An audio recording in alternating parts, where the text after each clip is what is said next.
En Colosenses capítulo 1 y vamos a continuar con otra vez mirando desde el versículo 12 hasta el versículo 14, donde estuvimos el viernes.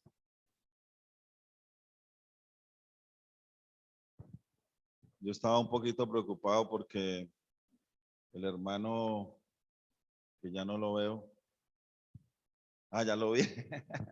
Sí, el hermano Fernando habló en la cena de estos versículos y yo dije, me va a dejar sin nada el hermano, pero no.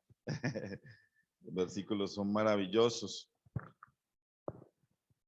Dice con gozo, dando gracias al Padre que nos hizo aptos para participar de la herencia de los santos en luz, el cual nos ha librado de la potestad de las tinieblas y trasladado al reino de su amado Hijo, en quien tenemos redención por su sangre, el perdón de pecados. Nuestro amado Dios, esta es una porción especial, esta es una porción que impresiona, es una porción que invita a hacer ajustes en nuestras vidas. Es una porción que invita a la santidad, pero sobre todo es una porción que invita a valorar el sacrificio, la entrega y sobre todo la salvación de nuestras almas. Es un pasaje, Padre, que nos lleva a pensar cuánto valor debemos darle en nuestras vidas a toda tu obra, a la obra del Señor Jesucristo en la cruz, a ese rescate, a esa salvación. Padre, el mismo versículo nos lo dice, hemos sido trasladados del reino de las tinieblas al reino de tu amado Hijo. ¿Cuánto valor debe tener esto para nosotros los creyentes? Te alabamos, Señor, en esta noche y te agradecemos por esta porción. Y Padre, te rogamos que el Espíritu Santo nos guíe a toda verdad. Te lo pedimos en el nombre del Señor Jesús, nuestro Salvador. Amén. Bueno, el viernes pasado hablamos un poco sobre el gozo. Algo les leí sobre el gozo que me impactó de un hombre que escribió sobre el gozo en forma poética. También hablamos que en estos 3 versículos encontramos la realidad del creyente, o sea, lo que el creyente vive, el mundo en que vive, en dónde está ubicado, qué es el creyente. Estos 3 versículos, lógicamente, toda la Biblia nos va a ayudar, pero estos 3 versículos nos ayudan mucho para definir quién soy yo, cuál es mi realidad para cada día. También hablamos que en estos 3 versículos encontramos lo que somos, lo que es el creyente, encontramos el carácter del creyente, es decir, de lo que el creyente está hecho, de lo que hay en sus entrañas, de lo que hay en su corazón, de lo que hay en su ser interior. En estos 3 versículos lo encontramos. Voy a repetir algo que dije el viernes referente a ese punto. ¿Qué es un creyente? Basado en esos 3 versículos. Un creyente es aquel que tiene gozo permanente en el Señor Jesucristo. Un creyente es alguien al que Dios hizo apto. Eso tengámoslo presente. Un creyente es aquel o es un heredero de su Padre Dios. Un creyente es una persona liberada del poder de las tinieblas. Un creyente es un ciudadano del reino celestial, del reino del Señor Jesucristo. Un creyente es una persona rescatada por precio de sangre. O sea, fue comprado, como decía Martín ahorita. Fue comprado. Creyente es una persona por el cual se pagó un rescate. Y un creyente es un ser humano, y esto es lo más bello y lo más maravilloso, es un ser humano, una persona cuyos pecados fueron perdonados. Lo más grande, lo más valioso. ¿Dónde están nuestros pecados? Están allá, en el fondo del mar, ¿cierto? Están por allá donde no los podemos encontrar. Perdonados. Y también dije el viernes que esto es lo que fuimos ayer sábado, lo que somos hoy domingo, lo que seremos mañana y lo que seremos por toda la eternidad. Esto. También hablamos que estos 3 versículos nos definen la salvación, cómo es la salvación con sus diferentes hechos y palabras. Encontramos por lo menos 6 definiciones con palabras diferentes o hechos diferentes o maneras diferentes, pero que todo termina formando el tema principal y es la salvación. Esta partecita de la Biblia enmarca también quién era el hombre antes, porque al final dice que sus pecados fueron perdonados. Es decir, esta partecita enmarca al hombre pecador que éramos. De pronto el hermano leyó en el mismo Colosenses 1:21 donde nos dice, y a vosotros también que erais en otro tiempo extraños y enemigos en vuestra mente, haciendo malas obras, ahora os ha reconciliado.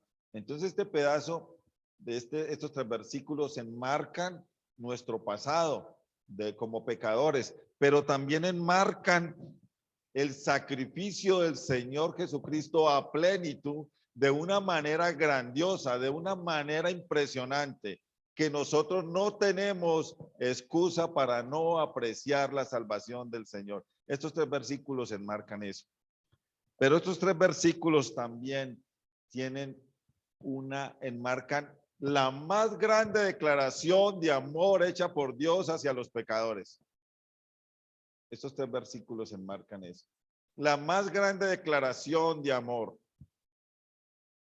por los pecadores. Como he dicho en otras ocasiones, lo quiero repetir, lo dije en Buga de pronto. Si alguno en esta mañana no se siente amado, siente que nadie lo ama, sepa que el Señor lo ama y lo demostró en la cruz. Y lo demostró en la cruz, con su sacrificio, con su sangre. Siéntase amado ahí donde usted está sentado. Nadie más nos podría amar de esta manera.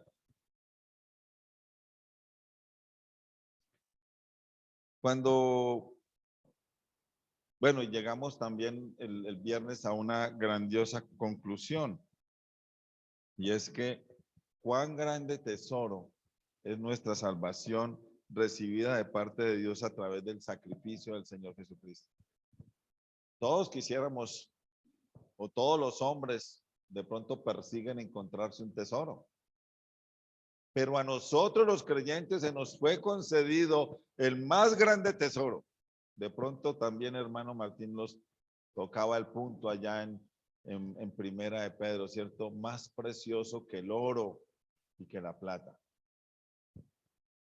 Ahora, el versículo 12, no voy a hablar del gozo porque ya hablé varias veces, pero el versículo 12 empieza, encontramos al apóstol dando gracias por una razón muy especial, por algo maravilloso, y es porque nos hizo actos. Recordemos que el apóstol está orando por la iglesia en Colosas, pero esta oración para la iglesia de Colosas tiene una gran enseñanza para nosotros hoy, una grande motivación para la iglesia en la actualidad, en este 2021. La enseñanza que encontramos del apóstol Pablo es que los creyentes debemos ser en nuestro carácter, en nuestra manera de ser, en nuestra manera de pensar, en nuestra manera de actuar, debemos ser agradecidos. Con gozo, dando gracias al Padre. Quiero hacer un paréntesis pequeñito con respecto a la oración aquí. El apóstol dice con gozo dando gracias ¿a quién? Repítame, ¿a quién? Al Padre. Esto nos confirma que un día el Señor Jesucristo fueron los discípulos y le preguntaron, Señor, enséñanos a orar. Y el Señor Jesucristo le enseñó a orar, que es una oración que conocemos todos, que ha sido la oración modelo para el pueblo creyente. Y la oración empieza diciendo, Padre nuestro. ¿A quién deben ir dirigidas nuestras oraciones? Al Padre. por medio del Señor Jesucristo, guiadas por el Espíritu Santo. Al Padre. Siempre es al Padre. Padre nuestro, que estás en el cielo. Empieza diciendo la oración. Y aquí no es la excepción. El apóstol Pablo lo dice con gozo, dando gracias al Padre, y nos dice la razón, porque nos hizo aptos. Permanentemente, en todo tiempo el creyente debe estar expresando gratitud hacia Dios. Dice allá en Tesalonicenses, da gracias en todo porque esta es la voluntad de Dios para con vosotros en Cristo Jesús. La voluntad de Dios, si alguien quiere saber, parte de la voluntad de Dios es que nosotros los creyentes seamos agradecidos. Demos gracias. Ahora, pero no se trata de dar gracias como un autómata o sin saber por qué. Gracias, gracias, gracias. Como cuando rezábamos los mil Jesús, se los recé tantas veces que nunca supe para qué servía. El apóstol Pablo nos da el por qué. Y esto es lo que más me gusta de la Biblia, de la palabra del Señor. Prácticamente nos entrega molido las cosas, nos da el por qué debemos dar gracias, y en este caso, porque Dios nos hizo aptos. En otras palabras, detrás de la acción de gracias debe haber la motivación correcta y suficiente. No es una acción de gracias por quedar bien en la iglesia o porque los otros también dan acciones de gracias, porque yo el martes no me puedo quedar callado, porque no se trata de eso. Debe haber la motivación correcta. A mí me alegra tanto cuando los hermanos, a veces hasta con lágrimas, dan una acción de gracia y dicen, doy gracias al Señor a veces por la salvación, la mayoría de las veces. Es que la salvación es inolvidable. La salvación no es para meterla en ese cajón que nunca abrimos. No es para meterla allá. El creyente debe estar capacitado por Dios para ser agradecido, pero también para contemplar la grande obra que Dios hizo por nosotros.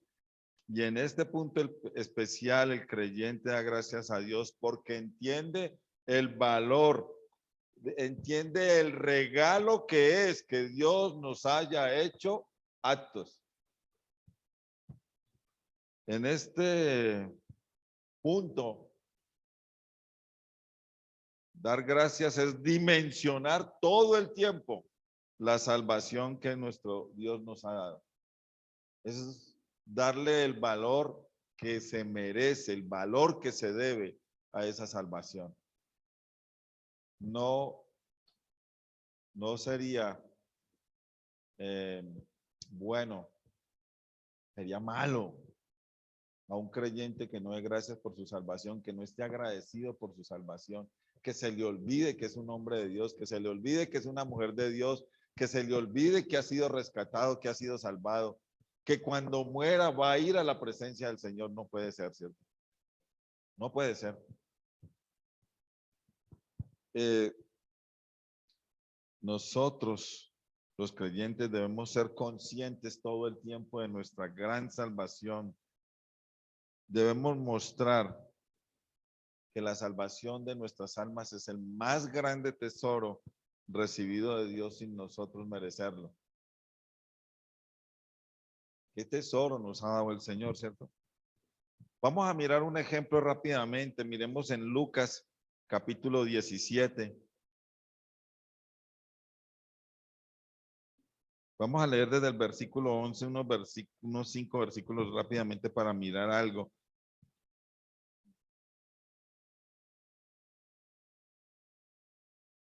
Dice Lucas 17, versículo 11.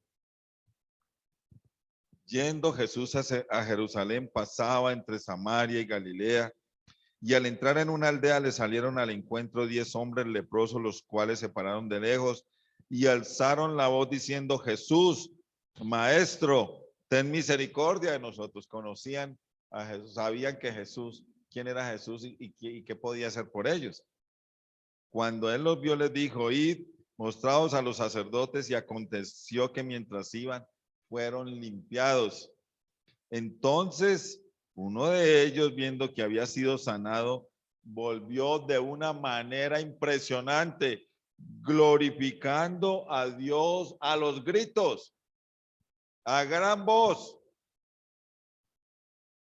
Pero luego viene este versículo 16 y nos dice, y se postró rostro en tierra a sus pies. ¿Y qué hacía este hombre? Es leproso, que ya no tenía lepra, dice, dándole, se postró a sus, y se postró rostro en tierra a sus pies, dándole gracias. Y este era samaritano. Respondiendo Jesús dijo, ¿no son 10 los que fueron limpiados? ¿Y los 9 dónde están? No hubo quien volviese y diese gloria a Dios sino este extranjero. Y le dijo, levántate, vete, tu fe te ha salvado. Y esto lo quise tomar como ejemplo. Fueron 10 leprosos limpiados y tiene mucha relación con nosotros porque el pecado es una lepra. Pecado es una lepra, pero ese pecado fue quitado por medio del Señor Jesucristo. Fue arrancado de nosotros, esa lepra fue llevada lejos de nosotros. Pero de los 10, solo uno se devolvió a darle gracias al Señor. Ahora, cuando agradecemos a Dios, nos deja una muy buena lección. Cuando agradecemos a Dios por la salvación o por cualquier otra cosa que usted crea que debe darle gracias a Dios, lo que realmente estamos haciendo es glorificando el nombre del Señor. Yo sé que más de uno debe estar pensando en el martes, supongo. Cada vez que nosotros sacamos nuestra voz de nosotros, de nuestro interior, y damos gracias al Señor, lo que estamos es exaltando su nombre. Es glorificando el nombre del Señor. Y yo creo que sería hermoso que como iglesia estemos dándole gracias al Señor juntos, ¿no? Sería hermoso, ¿cierto? Sería precioso. Glorificando. Un corazón agradecido nos conduce a glorificar a Dios. Lamentablemente muchas veces nos quedamos cortos en glorificar a Dios porque no somos muy agradecidos con Él.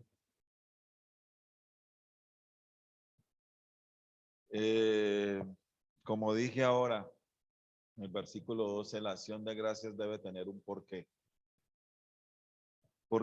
Y en este caso, porque Dios nos hizo aptos para participar de la herencia de los santos en luz. La Nueva Traducción Viviente, que es una Biblia que me gusta por su facilidad, traduce este versículo de la siguiente manera. Dice, y den siempre gracias al Padre, Él los hizo aptos para que participen de la herencia que pertenece a su pueblo, el cual vive en la luz. En la luz. Hermanos, debemos estar agradecidos porque Dios nos hizo aptos. Amén, ¿cierto? Amén. Antes de ser creyentes, éramos incapaces, incompetentes delante de Dios. De hecho, éramos enemigos de Dios.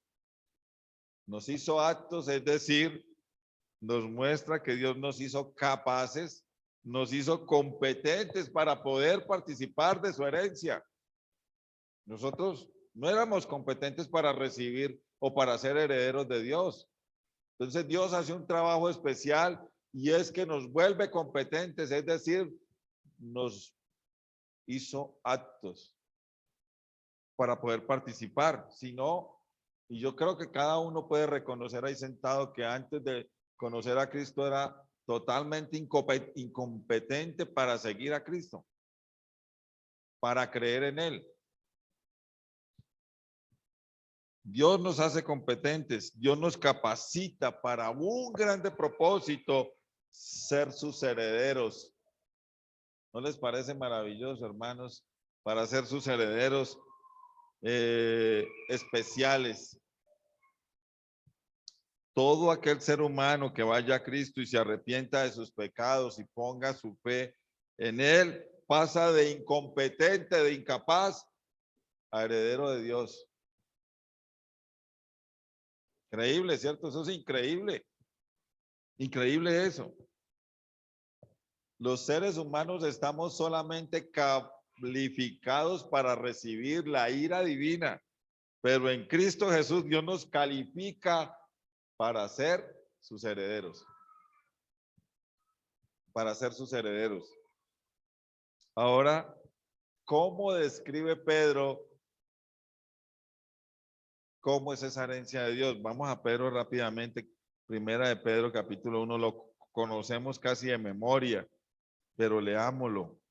Dice Pedro en el versículo 3, bendito, primera de Pedro 1:3, bendito el Dios y Padre de nuestro Señor Jesucristo, que según su grande misericordia nos hizo renacer para una esperanza viva por la resurrección de Jesucristo de los muertos. Y viene un siguiente para. Nos hizo renacer para una esperanza, pero viene el otro ¿para qué más? Para una herencia incorruptible, incontaminada e inmarcesible, reservada en los cielos para vosotros, y podríamos decir tranquilamente para nosotros. Entonces, y esa herencia incorruptible significa que no está sujeta a ninguna clase de corrupción. Bueno, en los países ahora casi que la palabra preferida y más en estos tiempos ha sido la corrupción. Pero la herencia que Dios tiene preparada para nosotros es libre de corrupción. Es sin corrupción.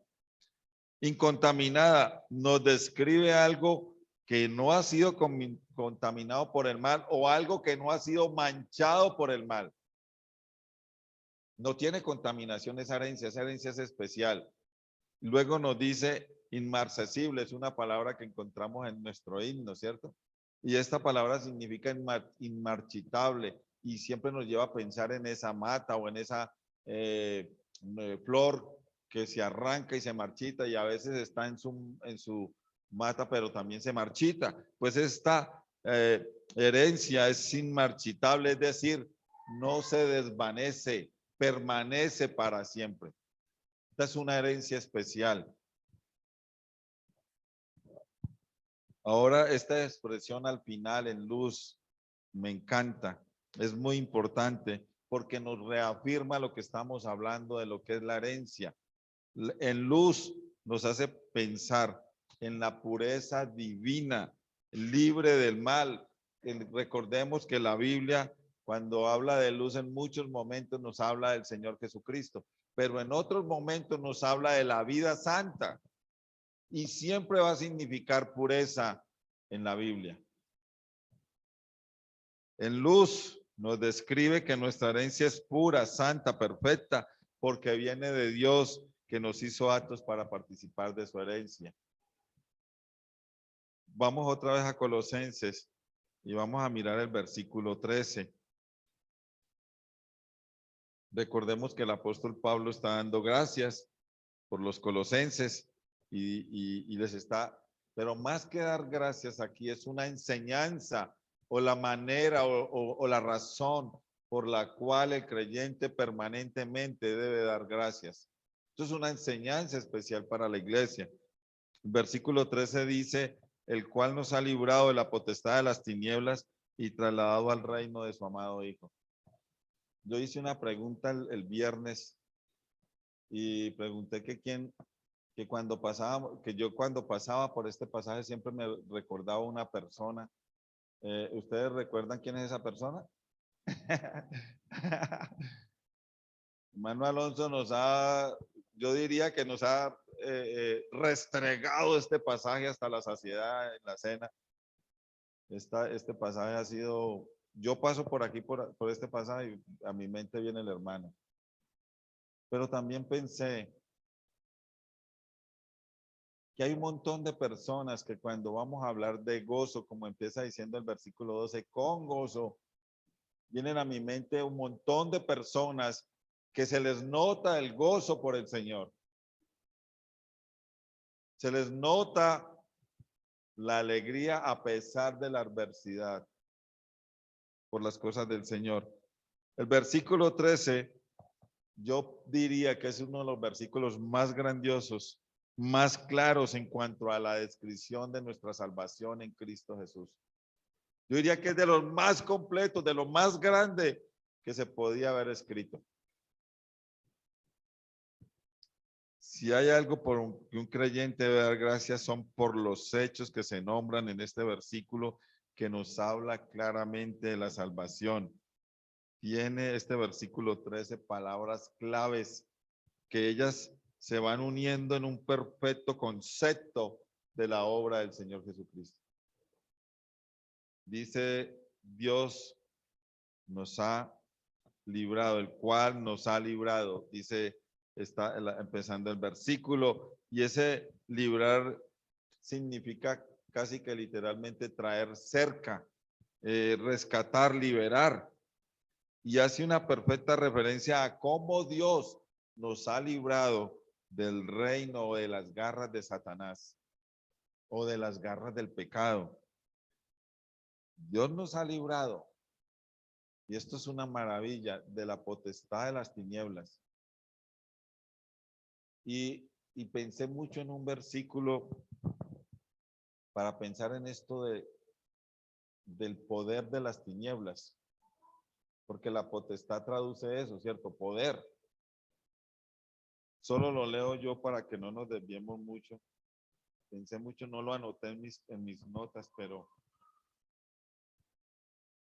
dice, porque la palabra de la cruz es locura a los que se pierden, pero a los que se salvan, esto es a nosotros, es que se necesita el poder de Dios para sacar a un hombre del poder de las tinieblas. O sea, el poder de Dios es más grande que todo. No hay un poder igual. Se necesita el poder de Dios. Porque yo estoy seguro que para sacarme a mí de las tinieblas, el Señor utilizó su grande poder. Para meter la mano por mí, utilizó su grande poder. Y por eso insisto en el asunto. ¿Cuán grande es esta salvación? El cual nos ha librado de la potestad de las tinieblas. Dios nos ha arrancado de las garras de Satanás. Dios, a través del sacrificio de su Señor Jesucristo, nos rescata del poder de las tinieblas en las cuales éramos prisioneros, esclavos, y casi que podía decir que estuvimos a gusto mucho tiempo. Casi que puedo decir que no queríamos salir de ahí. Y aparece el poder de Dios. Si las tinieblas tienen poder, Dios es más poderoso que las tinieblas. Y cada uno de nosotros aquí sentado es una manifestación del poder de Dios, metiendo la mano para rescatarnos del poder de las tinieblas. Sabemos que las tinieblas representan al mal y al maligno.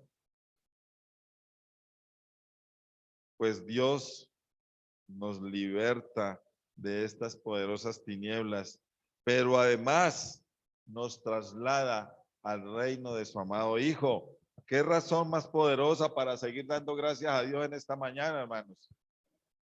¿Queremos más razones para tener un corazón agradecido para con el Señor? El Señor Jesucristo tiene un reino donde viven Él y los creyentes. Un reino que está preparado desde aquí, desde esta tierra. Ninguno que sea del Señor puede ni siquiera atreverse a pensar que no, todavía no soy ciudadano del reino. No, ya es ciudadano del reino. Hoy es ciudadano del reino. Pero un día eso se va a hacer, se va a manifestar. Un día seremos transformados con cuerpos gloriosos y viviremos por toda la eternidad en ese reino. Dios Todopoderoso nos liberta del reino de las tinieblas, del reino de la maldad, liderado por Satanás y nos traslada al reino de su amado Hijo, al reino de luz, al reino de pureza, al reino donde mora la verdad. Si notamos en estos 3 versículos, se nos habla al final del 12 de luz, empezando el 13 tinieblas, y se usan como metáforas. A veces me costó a mí mucho, apenas después de 19 años, pude estudiar un poquito sobre este tema ¿cómo se llama? ¿Cómo se llama lo que estudiamos? Ya me olvidó. ¿Ah? Sí, hermenéutica. Estudiamos un poquito de hermenéutica. ¿Y qué es una metáfora? Bueno, algunos aquí son profesores y nos podrían decir, pero es algo que utiliza unas palabras para significar otra cosa. Les pongo un ejemplo. Si le dijéramos a uno de nuestros jóvenes acá, de pronto a Natalí, no sé si Natalí está por ahí, o sí, por allá está, o a Isabela, ustedes están en la flor de la primavera, ¿de qué le estaríamos hablando? ¿Ah? Que son jóvenes, ¿cierto? Que están en plena juventud. Eso es una metáfora. Entonces, la Biblia utiliza lo mismo, luz y tinieblas, para representarnos varias cosas. Voy a decir algunas. La luz y las tinieblas, ¿qué representan? El bien y el mal, eso es claro, ¿cierto? Representan el orden de Dios, pero el caos de las tinieblas. Recordemos que cuando el Señor dice en el principio, creó Dios los cielos y la tierra ¿cómo estaba? Y las tinieblas estaban reinando. Estaba en caos. La seguridad representan la luz y las tinieblas representan la seguridad, pero también el peligro. Representan el gozo del que tanto hablamos, pero también la tristeza. Representan la falsedad y la verdad, representan la muerte y la vida, representan la condenación, pero también la más grande, la preciosa salvación. Eso representan la luz y las tinieblas. La Biblia nos dice que Satanás es el príncipe de las tinieblas, pero la Biblia también nos dice que el Señor Jesucristo es la luz del mundo. El Señor dijo, yo soy la luz del mundo, el que me sigue no andará en tinieblas, sino que tendrá la luz de la vida. Maravilloso es nuestro Dios. La luz representa a Jesucristo. Yo soy la luz del mundo. El que me sigue no andará en tinieblas. Como podemos ver, los creyentes tuvimos un cambio de condición. Nuestra condición era de maldad, era de tinieblas, pero ahora nuestra condición es que somos ciudadanos del reino de su amado Hijo. Amén. El versículo 14, en quien tenemos redención por su sangre, el perdón de pecados. El versículo 14 es otro de esos versículos que nos sigue hablando de nuestra salvación y también debe ser motivo de actitud de agradecimiento a Dios por su redención y por el perdón de los pecados. La palabra redención es una palabra que manejamos mucho los creyentes, es una palabra que está adherida a nosotros, forma parte de nosotros. No podemos dejar la redención guardada.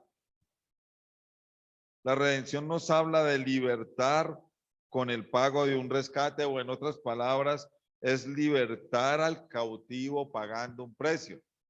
Eso lo sabemos, ¿cierto?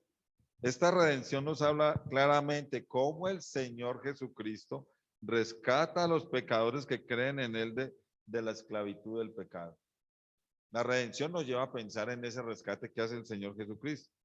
En Efesios 1:7 dicen quien tenemos redención por su sangre, el perdón de pecados según las riquezas de su gracia. El pago de ese rescate fue la sangre derramada del Señor Jesucristo. En 1 Corintios 6 nos dice, porque habéis sido comprados por precio. Y el precio es la sangre del Señor Jesucristo. Un hermano decía que la sangre del Señor Jesucristo es el recibo de la compra legal del Señor Jesucristo por nosotros. ¿Cuál es mi recibo? La sangre. He sido comprado, aquí está mi recibo, la sangre del Señor. He sido bañado, he sido limpiado por la sangre del Señor Jesucristo. El Señor Jesucristo dice por allá en Marcos, porque el Hijo del Hombre no vino para ser servido, sino para servir y para dar su vida en rescate por muchos. El Señor Jesucristo dio su vida, derramó su sangre en la cruz para que nosotros fuésemos rescatados. Yo creo que cada uno ahí sentado debería de sacar pecho y decir, yo fui rescatado por el Señor Jesucristo. Yo fui sacado de las tinieblas, fui sacado de la esclavitud del pecado, me arrancaron de allá. El Señor Jesucristo fue por mí y me rescató. Vino por mí a rescatarme. Gracias a Dios por ese rescate. Quiero hablar otro poquito para terminar del perdón de los pecados, que es uno de los temas que me encantan. El apóstol Pablo está diciendo, dando gracias al Padre por, y comienza a dar la lista. ¿Por qué razones? A mí me encanta cuando en algún martes un hermano da gracias públicamente por el perdón de sus pecados. Me llena, me encanta. Me ha arrancado hasta las lágrimas de la dicha, del gozo de oír a un hermano dando gracias al Señor porque le ha perdonado sus pecados. Si alguien es consciente del perdón de los pecados, es un hombre que va a vivir agradecido siempre. Si alguien tiene esa conciencia, el perdón de nuestros pecados debe ser uno de los motivos más importantes para darle gracias a Dios, para glorificar a Dios. Señor, te doy gracias porque perdonaste mis pecados. ¿Y qué estás haciendo? Glorificando al Señor. Nuestros pecados fueron perdonados, borrados, quitados, enterrados, desaparecidos. Lo único que podemos decir es que maravilloso es nuestro Dios que hizo todo esto por nosotros. Desaparecidos, enterrados. En el griego la palabra perdón viene de una raíz que significa literalmente enviar lejos. Y la Biblia nos dice que fueron enterrados donde no podemos encontrarlos. En el Salmo 32, el rey David también lo vuelve y lo trae a colación el apóstol Pablo en Romanos 4, versículo 7. Encontramos unas preciosas palabras del rey David referentes al perdón. Y él dice, bienaventurado, o sea, supremamente feliz aquel cuya transgresión ha sido perdonada y cubierto su pecado. No puede ser menos. Un hombre al cual sus pecados han sido perdonados no puede ser menos que bienaventurado.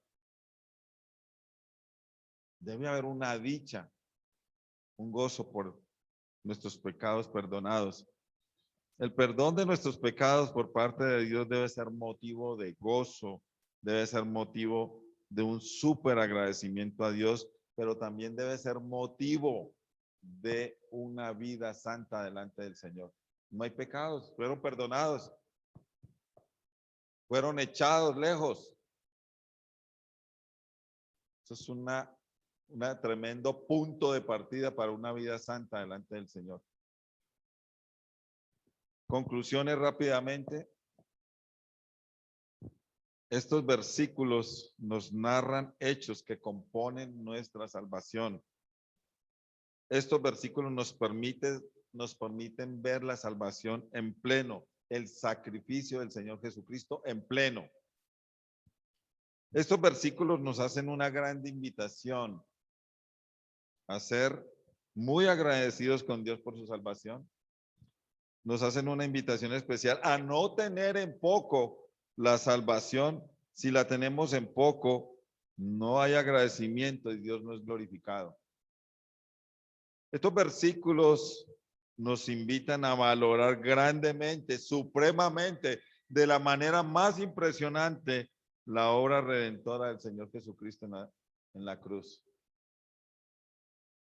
La salvación de Dios debe ser nuestro más grande tesoro. Estos versículos nos hacen ver plenamente, y en esto es hermoso, nos hacen ver plenamente que la salvación es netamente de Dios. Empieza diciendo el apóstol Pablo, dando gracias a Dios, no a ninguna otra persona. Lógicamente, el Hijo y el Espíritu Santo, Padre, Hijo y Espíritu Santo, pero es netamente de Él. Esto es una maravilla, y que nosotros, los creyentes, somos los más grandes beneficiados con esa obra, con esa salvación, con eso que el Señor hizo. Estos versículos nos hacen ver que la gloria solo debe ser para el Señor. La gloria solo debe ser para Dios. Amado Dios, te damos gracias en este momento tan especial donde podemos mirar estos 3 versículos tan especiales con un contenido alto, Señor, de doctrina de salvación, doctrina bíblica de salvación. Nos ubican, nos ponen en el lugar que es, ¿soy salvo o no soy? Me muestran o me miden por cuánto estoy agradecido con esta salvación. Me permiten ver el trabajo, la obra grande, majestuosa del Señor Jesucristo en la cruz. Me permiten ver el plan perfecto de salvación para el hombre a través de tu palabra, elaborado por Dios. El Espíritu Santo pone estas palabras para que nosotros las apreciemos. Gracias te damos, Señor, por este llamado a glorificar tu santo nombre, a valorar, a no tener en poco esta salvación. Te agradecemos, Señor, porque este es un momento para reflexionar y también, Padre, para ajustar nuestra vida a una vida santa delante tuyo. Te agradecemos, Padre, este tiempo y oramos por aquellos que no conocen a Cristo, por aquellos que no tienen este precioso tesoro, esta salvación inmensa y grande. Que esta noche, en la predicación del Evangelio, sean muchas personas conociendo a Cristo. Padre, dejamos todo en tus manos en un total agradecimiento. Lo hacemos en el nombre del Señor Jesús, nuestro Salvador. Amén. Dios les bendiga.